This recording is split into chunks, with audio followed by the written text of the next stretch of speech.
نقصان پہنچایا. تو میں اس کے لیے چاہتا تھا کہ آج میں آپ بڑے آرام سے جو میری سائڈ ہے, جو ہماری سائڈ ہے, وہ میں آپ کو بتاؤں. مسئلہ ہمارا سب سے بڑا کیا ہے کہ جو بھی تحریک انصاف کا کارکن یا سپورٹر یا اس کا کوئی عہدیدار, تقریباً سب کو پکڑ کے جیلوں میں ڈال دیا. اور اگر جو جیل میں نہیں ابھی تک ڈالے, وہ سب انڈر گراؤنڈ چلے گئے ہوں, وہ گھروں سے باہر چلے گئے کیونکہ ان کے گھر پہ چھاپے پڑ رہے ہیں.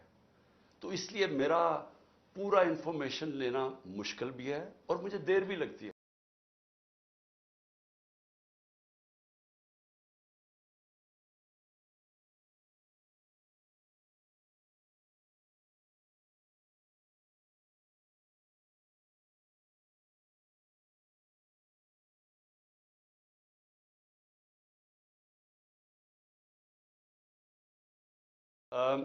تو اب ہو کیا رہا ہے, ہمارے لیے انفارمیشن لینا بڑا مشکل ہے.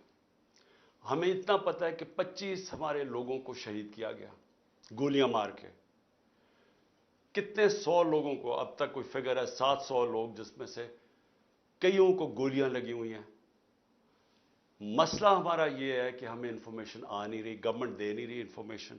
ہمارے لوگ انڈر گراؤنڈ گئے ہوئے ہیں, ہمیں ان سے پوری انفارمیشن نہیں مل رہی, کیونکہ اس کے اوپر کوئی بات ہی نہیں کر رہا. حکومت کی طرف سے کوئی بات ہی نہیں کر رہا کہ 25 لوگوں کو شہید کیا گیا ہے اور وہ سارے, کسی کے ہاتھ میں ہتھیار نہیں تھا. تو گولیاں ماری گئی ہیں. کیا اس ملک میں کوئی جان کی اہمیت نہیں ہے؟ میں بار بار بتاتا ہوں کہ فرانس کے اندر وہ سیدھے سیدھے پولیس کے اوپر پیٹرول بم پھینکتے ہیں. ایک آدمی کو گولی ماری ہے کسی نے, کیونکہ اپنے شہریوں کو گولی مارنے کی اجازت نہیں جب وہ احتجاج کر رہے ہوں. یہ ایک جمہوریت کے اندر حق ہوتا ہے. ہمارے لوگوں کو انہوں نے پکڑا, جی جیو فینسنگ کر کے ہم نے پکڑ لیا, تحریک انصاف کے کارکن فلان جگہ پہ تھے. بھئی جیو فینسنگ تو یہ بتا رہی ہے کہ وہ ایک جگہ کے اوپر تھے. یعنی اگر آپ نے چلے کور کمانڈر کے گھر کے سامنے, تو وہ جیو فینسنگ میں آ جائے گا. کیا وہ یہ جو توڑ پھوڑ تھی اس میں شامل تھے؟ کیا وہ آگ لگانے میں شامل تھے؟ اگر تھے تو ہم سب سے زیادہ مذمت ہم کرتے ہیں. یہ بھی ایک پروپیگنڈا کہ عمران خان نے مذمت نہیں کی. اتنا بڑا جھوٹ. 4 دن میں بند تھا, 4 دن مجھے جیل میں, مجھے کوئی پتہ ہی نہیں تھا, نظر بند تھا. جب میں جیل سے نکلا اور سپریم کورٹ پہنچا تو چیف جسٹس کے سامنے میں نے کہا کہ میں ہر قسم کی وائلنس کے خلاف ہوں, میں اس کی مذمت کرتا ہوں. میں نے ان کو بتایا کہ 27 سال میری پالیٹکس ہے, مجھے گولیاں لگی. کبھی ہوا کہ میں نے اب اپنے لوگوں کا توڑ پھوڑ کرو کہ جا کے کسی کو, میں نے نام لیا اس آفیسر کا, انٹیلیجنس آفیسر کا, جو 3 میں سے ایک سسپیکٹ تھا جو جب مجھے گولیاں لگی. کسی نے کچھ کیا؟ کوئی سرکاری بلڈنگ جلائیں, کچھ کیا؟ تو میں 4 دن بند ہوں, باہر نکلتا ہوں تو مجھے پتا چلتا ہے جی یہ ہو گیا. تو میرے سے جب چیف جسٹس صاحب نے پوچھا, میں نے واضح طور پہ کہا کہ میں اس کی سخت مذمت بھی کرتا ہوں اور میں کبھی اپنے لوگوں کو اجازت نہیں دی آج تک کہ پرامن احتجاج کے علاوہ کچھ کریں. اب میں یہ چاہتا ہوں, یہ تھوڑی سی 5 منٹ آپ کو دیکھنا پڑے گا کہ یہ جو ہم نے چیزیں جمع کی ہیں, یہ ذرا آپ دیکھیں کہ یہ نہیں کہ اس وقت ایک منظم پروپیگنڈا چل رہا ہے. یہ ایک منظم سازش تھی اور یہ سازش پلان کر کے تحریک انصاف کو ختم کرنے کی سازش تھی. سب کو ڈر لگ گیا تھا, پی ڈی ایم کی ساری پارٹیز کو پتا تھا کہ یہ جو بھی ہو جائے یہ اب تحریک انصاف کو الیکشن میں نہیں ہرا سکتے. اور پھر یہ پلان بنا, پوری سازش بنی کہ کسی طرح ان کو کلعدم کیا جائے, ان کے اوپر سارا یہ جو ہوا پورا پروپیگنڈا کر کے ان کے اوپر ڈالا جائے. جس پارٹی نے 27 سال سے کبھی کوئی آئین اور قانون کے بیچ پہ رہ کے کھیلا, اس کو ایک دم انہوں نے ایسے دکھایا کہ وہ پارٹی کوئی بڑی وائلنٹ پارٹی تھی. اور ان کی تقریریں سن لیں, ان کی بات چیت سن لیں کہ لگے گا ایسے کہ اس سے زیادہ کوئی خوفناک جماعت نہیں آئی.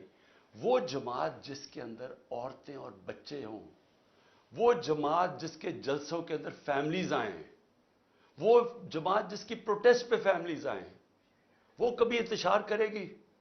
کبھی وہ سوچے گی جلانا اور یہ جو یہ جو وائلنس ہوا ہے وہ کبھی وہ کرے گی ایسے؟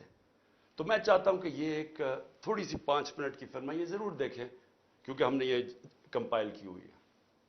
کور کمانڈر ہاؤس پر حملہ تحریک انصاف کی منظم سازش یا تحریک انصاف کے خلاف منظم سازش؟ 25 مئی کی ظلم و ستم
واپس آئیے۔ تحریک انصاف کے رہنما میاں محمود الرشید اور سینئر تجزیہ کار آفتاب اقبال جو اس موقع پر موجود تھے۔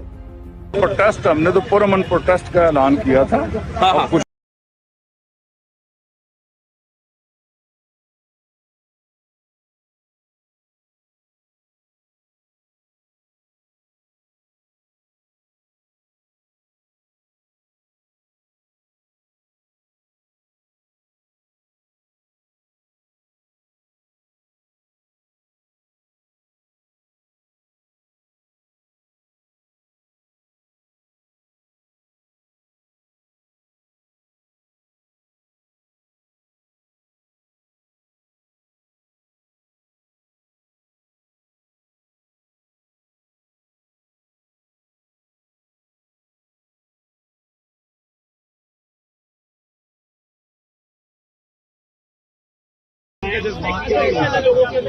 کوشش کیا